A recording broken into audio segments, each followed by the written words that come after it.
Hablemos. Voces especializadas en ciencias sociales y humanidades, historia, antropología, literatura, estudios políticos e internacionales, agua y sociedad. Divulguemos la ciencia. Hablemos. El 8 de marzo es una muy buena razón para hacer visible todas las desigualdades, inequidades, injusticias, brechas entre hombres y mujeres. La condición que todavía padecen miles de mujeres en nuestro país hace necesaria una reflexión y sobre eso vamos a platicar el día de hoy con muchas mujeres que hemos invitado al programa.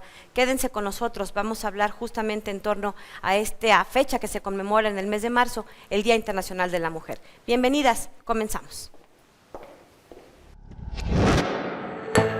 El Laboratorio de Investigación, Género, Interculturalidad y Derechos Humanos del Colegio de San Luis es un espacio que da importancia a la producción de investigación desde los enfoques de interculturalidad, perspectiva de género y derechos humanos, generando desde 1999 publicaciones y eventos académicos diversos. Consolidado en 2017 en diálogo con 20 instituciones de San Luis Potosí, produciendo investigaciones. Uno de sus objetivos es formar investigadores y realizar proyectos de investigación, acción social aplicada sobre temas de violencia de género. A cargo de la doctora Oresta López, el laboratorio ha trabajado en distintos proyectos como diagnóstico de tipos y modalidades de violencia contra las mujeres en el estado de San Luis Potosí, y el diplomado virtual Construcción de políticas para la igualdad y la no discriminación para formadores de docentes. Puedes consultar el diverso material generado por el laboratorio en su página web.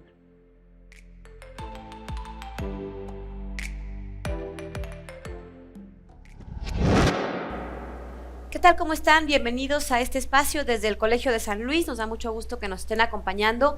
Hoy vamos a platicar del Día Internacional de la Mujer y particularmente trataremos de hacer visibles algunos aspectos que todavía son parte de estas enormes desigualdades, de estas brechas, de estas inequidades que padecen miles de mujeres todos los días en San Luis, en México y en el mundo, pero particularmente los casos más cercanos a nosotros. Así que hemos invitado a varias mujeres que son protagonistas de estos cambios, de estas transformaciones, desde el ámbito científico en el Colegio de San Luis. Como ustedes saben, hay aquí un laboratorio de investigación en torno a género, derechos humanos e interculturalidad, y precisamente en este primer bloque nos acompañan dos mujeres que colaboran en este espacio. Así que damos la bienvenida a nuestras primeras invitadas.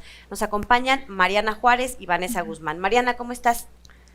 Pues bien, muy contenta por la invitación. Gracias. Vanessa, buenas tardes, gracias por acompañarnos. Buenas tardes, gracias también por invitarnos. Bueno, pues ambas forman parte de este laboratorio de investigación, género, derechos humanos e interculturalidad. Platícanos, Mariana, un poco tu tema, según nos comentabas antes de entrar al aire, tiene que ver con violencia contra niñas y adolescentes. Nos decías que has hecho una investigación en algunas primarias. Cuéntanos, sí. ¿Qué encontraste?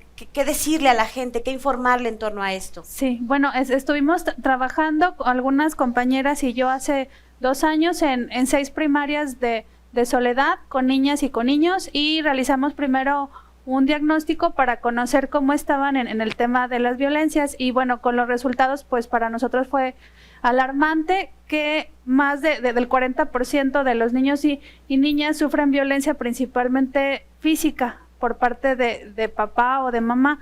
Entonces, bueno, creemos que es también pues muy importante en reflexionar sobre estas nuevas formas de educar a las niñas y los niños, el no estarlos normalizando con la violencia, porque si golpeamos en casa, si les gritamos, pues los estamos acostumbrando a que sea un tema normal. Entonces, bueno, para nosotros es fundamental que se hable de estos temas, y también una parte muy importante de la violencia pues son estos temas sobre violencia sexual, que son temas que casi no se hablan, son temas que no se tocan en las escuelas, temas pues muy importantes, pero bueno, lo que nosotros encontramos en las escuelas pues fue que sí se presentan casos, los agresores son principalmente familiares, cercanos y también pues se hace como este vínculo con el niño o la niña, donde pues son adulto, principalmente son hombres que tienen mucho acercamiento con ellos, les dan regalos, generan como este vínculo, los llevan, por ejemplo, a pasear, les dan mucha atención. Entonces, para las niñas y niños, pues resulta como un poco conflictivo el que lo platiquen, porque es una persona que ellos quieren mucho, pero ellos saben que les hace cosas que con lo que no se sienten a gusto. Entonces, también creo que pues es un tema muy, muy importante que tenemos que platicar con las niñas y los niños desde que estamos en casa, desde nombrar las partes del cuerpo como son, el estarles explicando que son partes privadas, que únicamente pues ellos y ellas pueden tocarlas. O sea, decirle pene al pene, vagina a vagina, claro. Y que esos son solo partes privadas, personalísimas, que solo ellos pueden tocar. Sí. Y también creerles, porque algo que nos platicaban mucho, pues era que a veces ellos, por ejemplo, van con mamá o con papá y les cuentan lo que pasó y no les creen o no les toman importancia. Entonces también es muy importante si escuchamos a algún niño o niña hablar sobre estos temas, no son temas que ellos toquen, no es información que manejen en la escuela, y que no inventan. Entonces, también algo muy, muy importante es creerles, porque si no les creemos, cuando vuelve a suceder esto, ya no nos van a contar.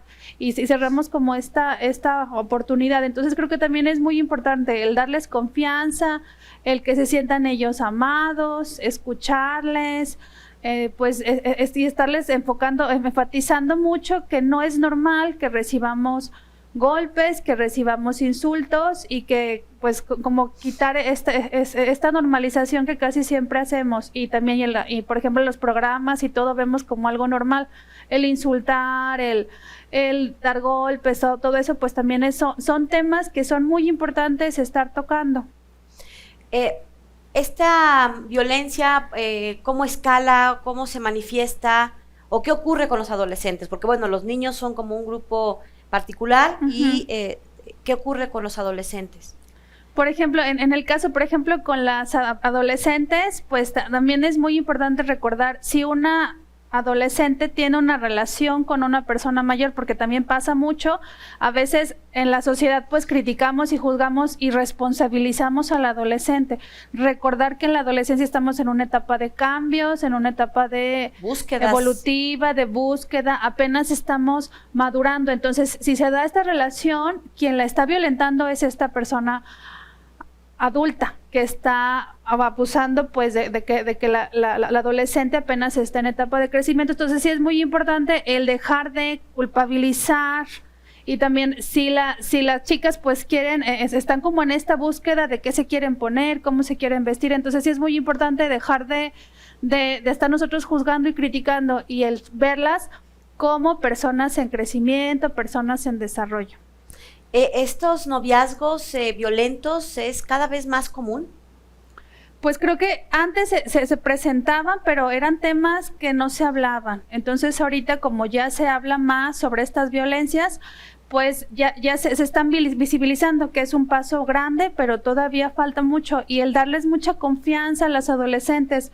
Si ustedes son mamás, tías, maestras, también es muy importante darles este espacio, generarles confianza para que ellas puedan contar cómo se sienten y cómo viven pues todas estas situaciones, porque muchas veces es, por ejemplo, su primer novio, entonces no saben mucho como qué hacer, no saben si es normal algo, que pidan, cómo se relacionen con ellos, ¿no? Sí, entonces resulta pues a veces complicado, y luego muchos de sus parejas pues toman esto y se aprovechan de ellas. Entonces sí es muy importante generar estos espacios de diálogo, de acercamiento.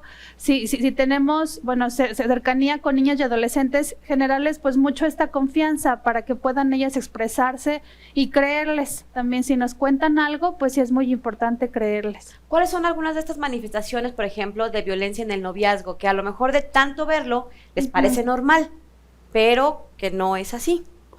Bueno, por ejemplo, los chantajes, que sucede mucho, el chantaje de bueno, si ya somos novios, pues tienes que acceder a algunas cosas que ellas a lo mejor no se sienten seguras. Pasa mucho, por ejemplo, con las relaciones sexuales, que las chicas acceden porque la pareja les dice pues que son novios y que es muy importante. Entonces, que tienen como esta obligatoriedad de hacer algunas cosas. Entonces, sí es pues muy importante estar platicando y también que se sientan ellas cómodas vistiéndose como ellas quieran. No tienen por qué seguir lo que les pide la pareja, o el dejar de tener amistades, el dejar de salir.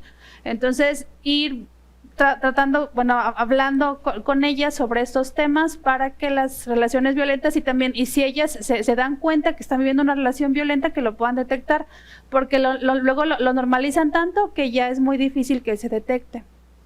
Así es. Bueno, vamos también a platicar con Vanessa, que ella tiene también un tema sumamente importante, delicado, que tristemente también está agobiando a la sociedad y que tiene que ver con las víctimas de feminicidio y sus familias.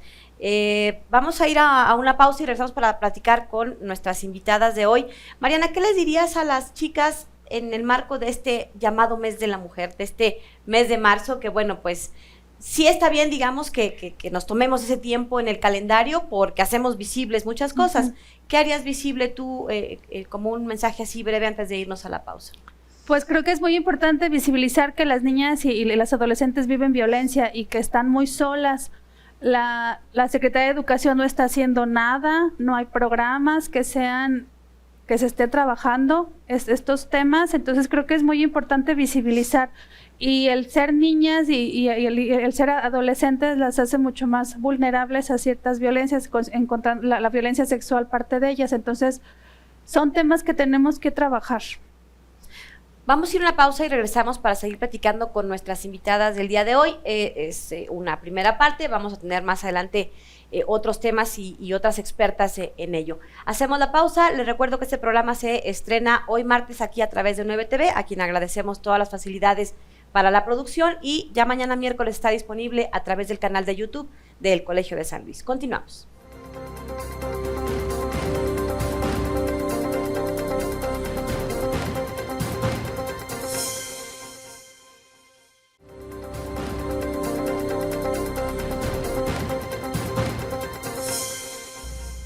Bien, estamos de regreso y estamos platicando con mujeres sobre temas de mujeres, y tiene que ver con este 8 de marzo que recién pasó, y bueno, pues que deberíamos tomar como es todo este mes para la reflexión y visibilizar todas estas inequidades y brechas e injusticias que prevalecen en San Luis Potosí y en México y en muchas partes del mundo. Así que justo en eso estamos y vamos a platicar.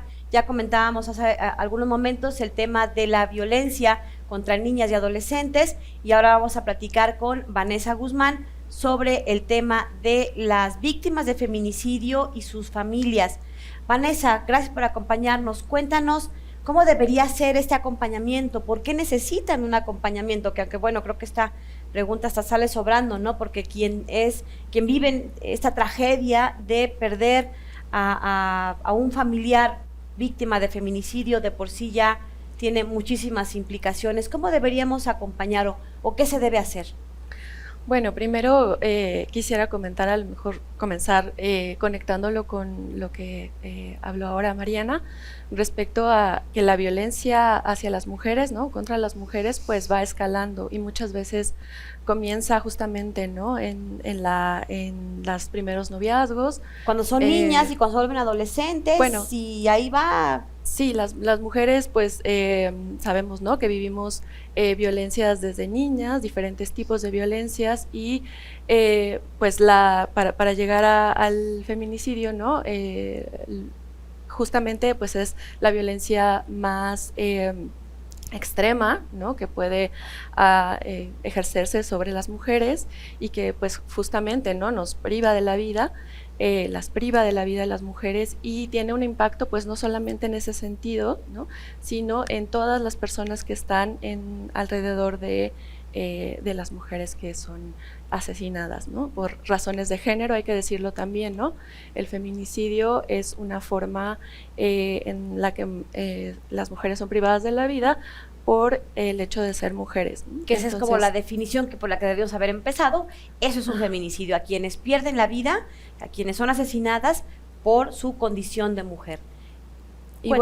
Y bueno, en este sentido, este ya es un impacto muy importante, y quienes, también quisiera comenzar diciendo que quienes han hecho un gran trabajo y una gran labor para hacer visible esta problemática que tenemos en todo el país, y bueno, en general también en el mundo se vive feminicidio, pues, o hay víctimas de feminicidio, pues son las propias familias, ¿no? O sea, son quienes se han agrupado, quienes han aprendido sobre sus propios derechos, sobre los derechos que tienen sus hijas, quienes han sido asesinadas, sobre todo a tener acceso a la verdad y a la justicia, ¿no? Las familias salieron a las calles, nos hicieron voltear a ver que estaba ocurriendo algo muy grave en nuestra sociedad.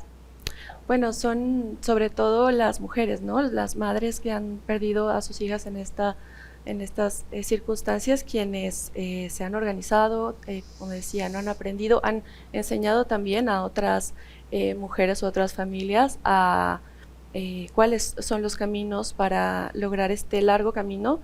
Muy pocas, ¿no? También hay que decirlo, han tenido o han logrado este reconocimiento, en primer lugar, de que la muerte de sus hijas, una muerte violenta, pueda ser clasificada como feminicidio, y luego pues que haya sentencias, ¿no? Sobre quienes las agredieron, que bueno, suelen ser por una parte parejas o que tuvieron alguna relación de confianza, no necesariamente todas son relaciones sexoafectivas.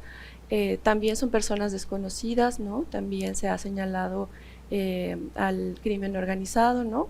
Entonces, pues, frente a toda esta situación, pues hay impactos importantes, ¿no?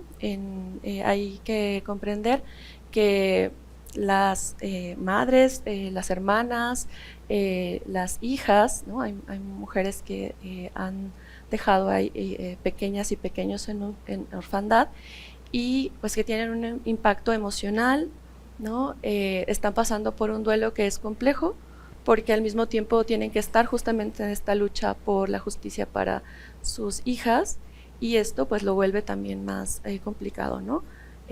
Lo que se ha visto que da resultado también ha sido justo este esfuerzo por hablar en colectivo, sentirse, ¿no? Acompañadas por otras familias y mujeres que han pasado desafortunadamente por lo mismo, expresar estas emociones que pues son muy entendibles, ¿no? Y hay que comprenderlas también así como parte de la sociedad en general. Pues hay mucha rabia, hay mucho dolor, hay mucha tristeza, ¿no? Hay todas estas emociones que por supuesto provienen de no solamente la pérdida, ¿no? de sus hijas, sino también de la forma en la que han de las sido, circunstancias en las que perdieron la vida. Sí, y de también a veces las omisiones, ¿no? Que el Estado pues tiene en este derecho que tienen a tener justicia. Entonces, esto también tiene impactos en su salud física, en su salud mental, que también hay que considerar, y en ese sentido cuando les acompañamos pues es importante pues acompañarles en el cuidado de sí mismas, ¿no? En que también haya una atención a su propia salud. Es difícil porque suelen estar pues sí muy pendientes y con todas sus fuerzas y sus energías en estos procesos, ¿no? legales. Entonces, también otro punto que quisiera señalar, ahora que también Mariana hablaba, ¿no? sobre las infancias, es estas pequeñas y pequeños que quedan en orfandad, y que también suelen ser las otras mujeres de las familias quienes pues se hacen cargo, ¿no? Quienes van a estar al cuidado y en la crianza, y esto pues también tiene otro impacto, ¿no? En sus propias vidas como adultas, porque pues hay cambios en proyectos de vida, ¿no? También se enfrentan a cómo decir a las más pequeñas y pequeños, a las y los adolescentes, pues la forma en que ha fallecido o han privado de la vida a su madre, ¿no? Entonces esto también se suma a los impactos, ¿no? y a las preocupaciones que tienen las familias. ¿Hay acompañamientos entonces de tipo psicológico, Sí. jurídico? Debería haber hasta económico, ¿lo hay? Bueno, de acuerdo con la Ley General de Víctimas, tendrían que ese derecho, ¿no? De esa atención, pero bueno, también hay algunos obstáculos justo en cómo se define quién es una víctima indirecta, ¿no? La ley en el artículo 4 dice que tendría que ser las personas que tienen una relación no directa con las víctimas, pero bueno, a veces esto en la realidad pues no sucede, y sí obstaculiza mucho la atención y el acompañamiento que deberían tener por ley, ¿no? Las familias. ¿Qué tan nueva y qué tan efectiva es esta Ley General de Víctimas? Ay, bueno. Aquí en San Luis hay ya institucionalizado la atención, cómo funciona, o en el país en general. Bueno, está esta ley que me parece que es del 2000, no lo recuerdo exactamente. Pero es relativamente Sí, reciente, digamos. del 2000, no quiero decir un nombre, pero sí, también no recuerdo exactamente el año, pero también fue un resultado de la movilización de las familias de víctimas, ¿no? En general.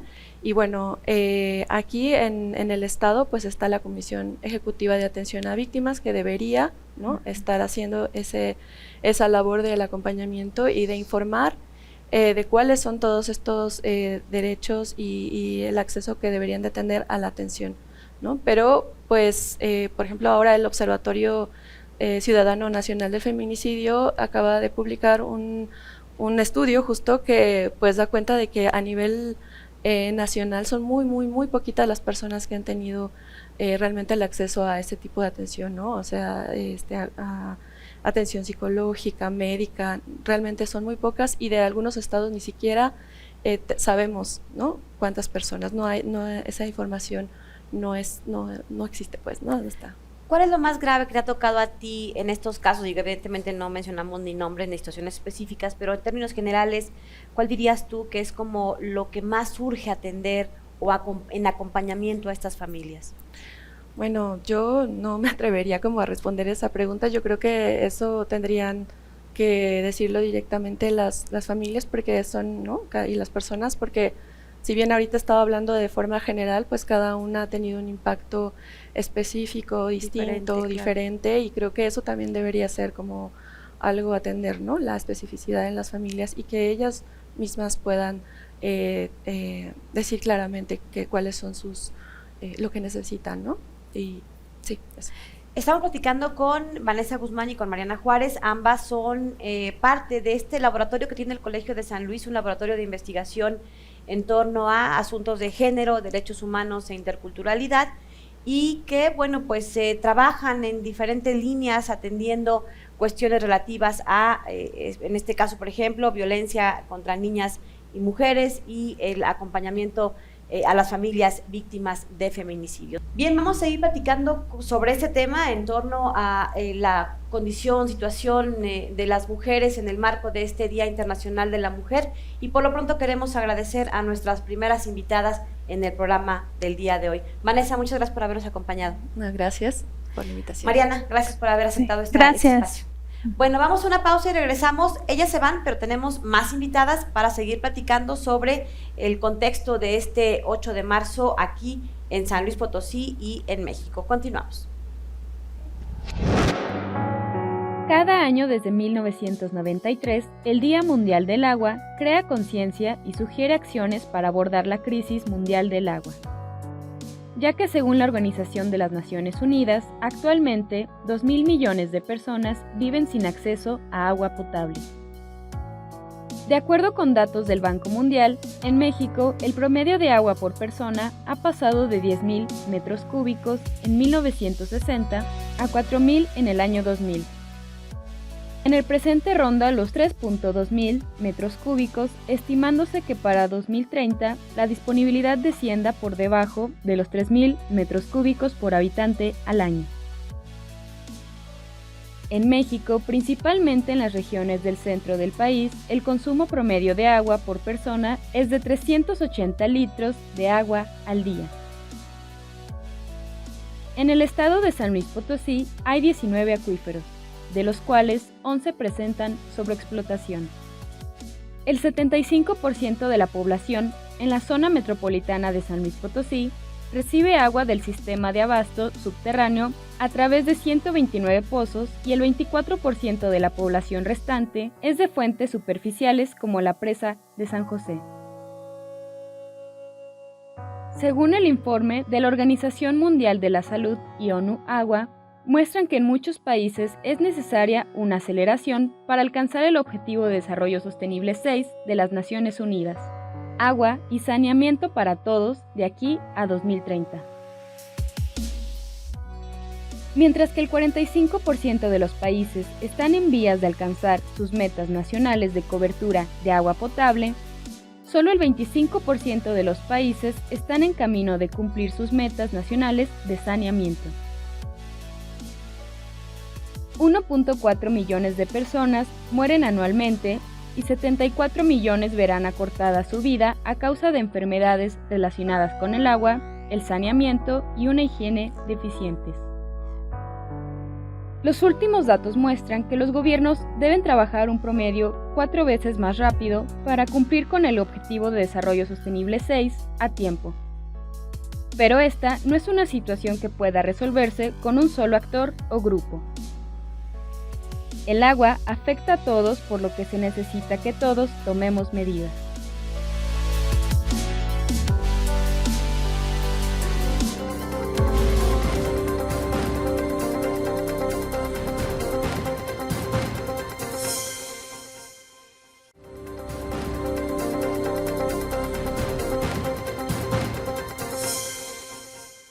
Bien, continuamos con este programa que estamos dedicando. Todavía estamos en el mes de marzo, así que todavía nos queda tema para rato, porque además creo que la coyuntura que vive México así lo exige, así lo requiere. La realidad de las mujeres todavía en nuestro país refleja muchas inequidades, muchas brechas muy amplias en torno a la situación que viven miles de mujeres todos los días en un país con la realidad social que tiene México. Así que bueno, hoy hemos invitado también para seguir con este tema a dos mujeres que se dedican precisamente a estudiar desde las ciencias sociales el tema de la mujer. Está con nosotros la doctora Oresta López, a quien ustedes ya conocen en otros espacios. Doctora, gracias por acompañarnos. Un gusto estar con ustedes nuevamente. Y también está con nosotros Ana Marcela Sánchez. Gracias por estar con nosotros. Gracias por la invitación. También colaboradora del laboratorio, ¿verdad? Así es. Bueno, pues como ustedes saben, este laboratorio, ya mencionábamos en el bloque anterior, es parte del Colegio de San Luis, este laboratorio de investigación en torno a temas de género, derechos humanos e interculturalidad. Y bueno, particularmente en torno al tema de género, doctora Oresta, platíquenos un poco, digamos que el 8 de marzo es un pretexto, es un espacio que deberíamos darnos para reflexionar, he dicho yo y usted me corregirá, para hacer visibles ciertas condiciones, problemas que todavía se padecen en miles de hogares, en miles de familias, de la situación que padece la mujer. Creo que hacer visibles ciertas cosas es lo que deberíamos ocuparnos en este mes de marzo y particularmente el 8 que acaba de pasar. Cuéntenos un poco sobre esta agenda necesaria para revisar en torno al 8 de marzo. Bueno, el 8 de marzo se establece por ONU Mujeres en 1975 para sensibilizar a la sociedad sobre los grandes problemas de desigualdad que enfrentan las mujeres en todo el planeta. Pero se toma el 8 de marzo como una fecha emblemática a partir de las luchas de las mujeres obreras de la industria textil en Nueva York, que en 1908, en el contexto de una huelga, por la negligencia de su patrón, fueron quemadas. Y a partir de esta tragedia, el 8 de marzo es un día de denuncia de las desigualdades, de las injusticias que hay en torno a la condición de las mujeres en el trabajo, en la educación, en las familias, en los espacios comunitarios, en los pueblos indígenas, en todas las áreas. Entonces, si alguien le da otro contenido, pues este es el momento de que se informe de que esta fecha se ha convertido en algo que pues genera una reflexión crítica sobre el problema de desigualdad que enfrentamos las mujeres. Estamos grabando este programa justo el 8 de marzo, ustedes los van a ver el martes 21 de marzo, y bueno, pues precisamente estamos estrenando hace algunas horas, del 8 de marzo, nuestra becaria Jacqueline Fierro nos hizo favor de estrenar en redes sociales un video que preparó y en donde la última frase tiene que ver con la doctora Oresta, porque dice, el 8 de marzo es un día de lucha. Así creo es. que en ese sentido, bueno, pues refleja, digamos, todas estas inequidades. ¿Cuál diría que son las inequidades o las desigualdades más urgentes en México, en una realidad como la de nuestro país? Bueno, de entrada, las mujeres enfrentamos la violencia, la inseguridad, los pagos desiguales en los empleos y una serie de violencias. Es que la violencia genera daños realmente indescriptibles en cada mujer, en cada familia, ¿no? Incluso los estudios que se han hecho muestran que si una mujer es golpeada, por ejemplo, y sufre golpes con su pareja o en su familia, pues no va a trabajar. Entonces las mujeres afectan digamos, la violencia nos afecta a toda la sociedad. Cuando escuchamos que hubo un feminicidio, la desaparición de una niña, ¿sí? Todos nos afectamos, hombres y mujeres, por la inseguridad, pero particularmente el mensaje para las mujeres, ¿sí? Es como una tragedia ser mujer en este país, donde no se hace nada por abatir las desigualdades. Y en otros campos en donde la mujer ha avanzado en la educación, se generan nuevas inequidades y nuevas desigualdades. Es decir, hace un momento estaba analizando las estadísticas de cómo están, por ejemplo, las cátedras CONACYT. Hay más hombres que mujeres. Cómo están representados los investigadores de alto nivel en el Sistema Nacional de Investigadores. Hay muchos más hombres y muy pocas mujeres. Pero si vemos cómo están dirigidas las universidades, son principalmente hombres. Si vemos cómo están constituidos los consejos universitarios, cómo están constituidos muchos órganos que toman decisiones, y son principalmente espacios masculinizados. Entonces eso nos muestra como una sociedad que todavía le falta identificar sus desafíos en torno a la igualdad y generar espacios que permitan que las mujeres participen en la toma de decisiones, y eso requiere un cambio cultural importante. Y bueno, esta fecha es para sensibilizar a toda la sociedad sobre la importancia de que trabajemos juntos para avanzar en políticas de igualdad. Ya lo decía ahorita en una frase que puede sonar muy cruda, muy fuerte, pero creo que es parte de nuestra realidad, tristemente.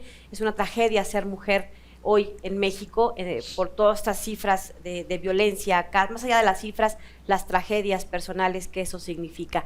Y bueno, pues justamente vamos a platicar con Ana Marcela Sánchez después de esta breve pausa en torno a esta otra tragedia de ser mujer, y además ser mujer indígena, porque enfrentan todavía otros tipos de desigualdades, de inequidades que vamos a platicar después de esta breve pausa. Los dejamos con nuestro book trailer. Como saben, son pequeños cápsulas de video en torno a libros que ya se estrenaron o están por estrenarse en el fondo editorial del Colegio de San Luis. Continuamos.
Bien, continuamos.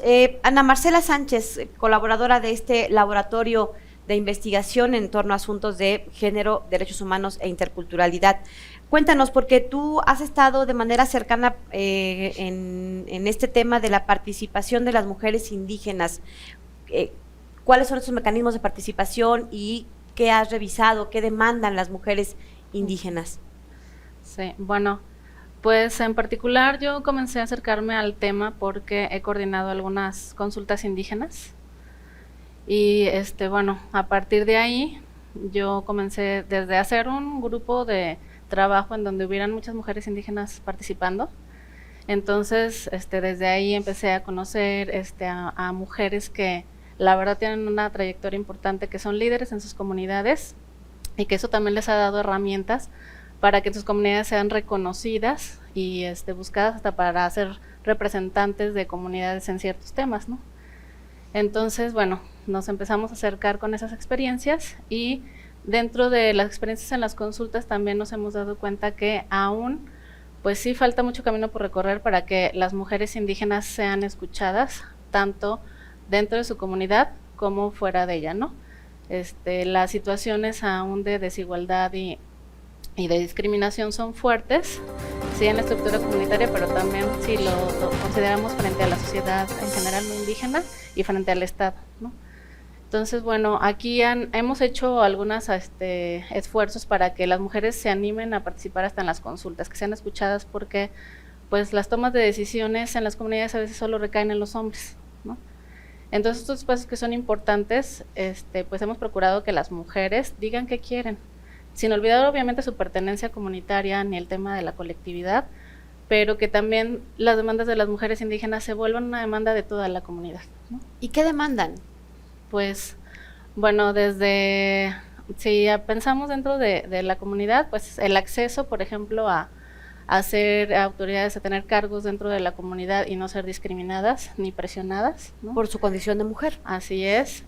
También piden que haya más, que se interceda en el Estado en ciertos temas como la violencia, ¿no? Porque sí hay mucha violencia intrafamiliar todavía. Hay mujeres que todavía pues no pueden ni siquiera salir a veces de sus casas. Hemos encontrado todavía casos así porque su esposo o su pareja no las dejan salir, no las dejan participar, ¿no? Entonces, pues ha sido un tema de petición de que el Estado intervenga todavía en esos temas, ¿no? ¿Qué tanto se siguen, o cuál dirías que son como las condiciones más graves que se han encontrado en pleno siglo XXI en estas comunidades indígenas por la condición de ser mujeres? Pues, bueno, de hecho comentábamos hace un rato con la doctora, o sea, la violencia obstétrica, que sigue siendo muy fuerte para las mujeres indígenas. También el tema de las violaciones a niñas, ¿no? Y dentro de sus casas, con sus familiares, con sus mismos padres, todavía sigue siendo un tema fuerte. Y bueno, pues obviamente la violencia hacia las parejas, las esposas, todavía, ¿no? Y nos ha tocado hasta conocer alguna comunidad en donde han expulsado alguna mujer de ahí porque por algún accidente, en donde se pasó el fuego a otro lado, la comunidad decidió expulsarla de su comunidad, ¿no? Y entonces ella tuvo que salirse y buscar otro espacio para vivir, ¿no? Entonces, y también el tema de que no hay acceso, por ejemplo, las mujeres solteras con hijos que regresan a la comunidad, que migraron por trabajo, a veces no las quieren aceptar por el tema de la herencia de la tierra, ¿no? Porque los hijos no son de ahí, entonces quieren que sean los hombres de la misma comunidad los que se accedan a esos derechos, ¿no? ¿Qué nos toca hacer, en menos de un minuto antes de ir a la pausa, qué nos toca hacer como sociedad para incorporar todos estos elementos interculturales de la realidad de las mujeres indígenas? Pues, bueno, en primera, cuando son temas comunitarios, pues ahí sí depende de la comunidad, ¿no? Y ya de otras problemáticas de la sociedad, pues realmente incorporarlas, respetar su forma de pensar, sus formas de vida, ¿no? Y también el mismo Estado, ¿no? Abrirles los espacios que merecen en la participación, hasta en la participación política, ¿no? Que den este derecho sin discriminar y sin tener prejuicios con respecto a que las mujeres no pueden, las mujeres indígenas no pueden o tienen menos conocimiento, etcétera, ¿no?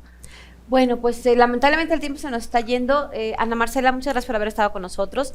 Nos quedamos con la doctora Oresta y vamos a cerrar con la más joven de la mesa, con una estudiante de la licenciatura en Relaciones Internacionales de aquí del Colegio de San Luis, que bueno, pues también es muy activa en estos temas de mujeres. Continuamos.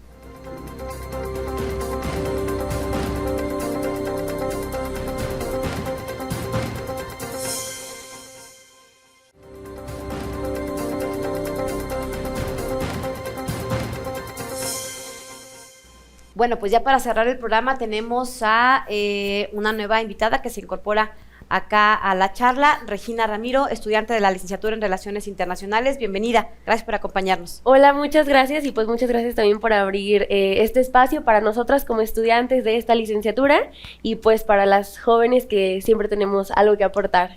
Claro, siempre, y vamos a hacer más espacios más seguidos. Muchas bueno, gracias. platicamos fuera de cámara en el corte que no queremos dejar como esta idea de la tragedia en el marco del 8M, porque la verdad es que le debemos mucho precisamente al feminismo. Yo escuchaba una frase hace algunas horas con otra persona que decía que el feminismo ha transformado este mundo, y efectivamente creo que son muchas las aportaciones que se han logrado. Cuéntenos, doctora, para no quedarnos como en esa escena. Sí, efectivamente, la tragedia es la violencia, ¿no? La violencia que está viviendo nuestra sociedad, ¿no? Las estructuras de esta violencia profunda que por generaciones se mantiene, y efectivamente también la inactividad, ¿no? De quien le toca hacer su trabajo desde las instituciones, desde el Estado. Pero yo sí quiero mandar como mensaje a todas las mujeres que nos ven, ¿no? De que nosotras somos la mayoría de la población, somos dadoras de vida, somos también quienes le aportan muchísimo a la construcción comunitaria de la vida, de la educación, de la sociedad. Y particularmente reconocer los aportes feministas, que es justamente esta mirada que deslegitima las violencias, que deslegitima esa mirada que inferioriza a las mujeres. Ha sido el feminismo quien le está aportando a la sociedad nuevas estrategias de cohesión comunitaria y nuevas estrategias de cohesión social. Y efectivamente nos toca a hombres y a mujeres evitar que esta tragedia de la inseguridad y de las violencias nos dañe más como sociedad. Y continuando con este tema, hoy ya saludábamos a Regina Ramiro y decíamos es estudiante de la licenciatura en Relaciones Internacionales, y la verdad es que nos da mucho gusto que nos acompañe, porque yo cada vez veo a las nuevas generaciones mucho más activas, mucho más participativas, claro, con otra formación, desde otra situación a la que a lo mejor nos tocó vivir a nosotras, ¿verdad, doctora? Por supuesto. Pero Sí. qué padre que esté ocurriendo esto. Regina, cuéntanos, ¿cómo vive una jovencita así como tú, 18 o 20 años, un 8 de marzo, un 8M? Yo creo que el 8 de marzo, pues, el Día Internacional de la Mujer, ha cambiado mucho, yo creo que a lo largo de los últimos 3 años. Yo creo que se ha intensificado mucho más el movimiento, y yo recuerdo mucho la primer marcha a la que acudí, que fue aquí en San Luis. Yo soy de Ciudad Valles, que creo que fue la primer marcha masiva, porque también era el primer año donde se hacía el paro nacional. ¿2020? 2020, sí, antes de la pandemia. Entonces era híjole, o sea, era inexplicable lo que vivías ahí, porque te sentías como que abrazada, ¿no? Porque era un lugar seguro donde estabas entre iguales, donde entre mujeres te iban a apoyar, y yo creo que a partir de ahí cambió la manera de ver el 8 de marzo, y se empezó a hacer más conciencia en de que, ok, ya no vamos a felicitar a las mujeres por ser mujeres y a cuidar el hogar y atender a los hijos, sino vamos a conmemorar la lucha de las mujeres que desde siglos atrás han venido peleando por sus derechos, ¿no? Que quieren equidad, puestos, bueno, que ahora vemos la paridad de género, más oportunidad de trabajo en la industria. Y pues bueno, yo creo que a partir de ese año sí se vino esta revolución, que creo que también se ha intensificado mucho en redes sociales, de este poder femenino que sí mueve el mundo cada 8 de marzo. ¿Qué se dicen las jóvenes entre ellas en sus redes, en sus podcasts, en todos estos espacios de comunicación que tienen? ¿Qué mensajes se dan? ¿Qué conceptos manejan? ¿A qué aspiran? ¿Qué les gusta? ¿Qué les duele? Cuéntanos un poco sobre este discurso que manejan las chicas jóvenes como tú. Pues creo que las redes sociales sí han sido parte fundamental de la difusión que se le da ahora a este movimiento, porque muchas veces era como que feminismo, ay sí, odiamos a los hombres, ¿no?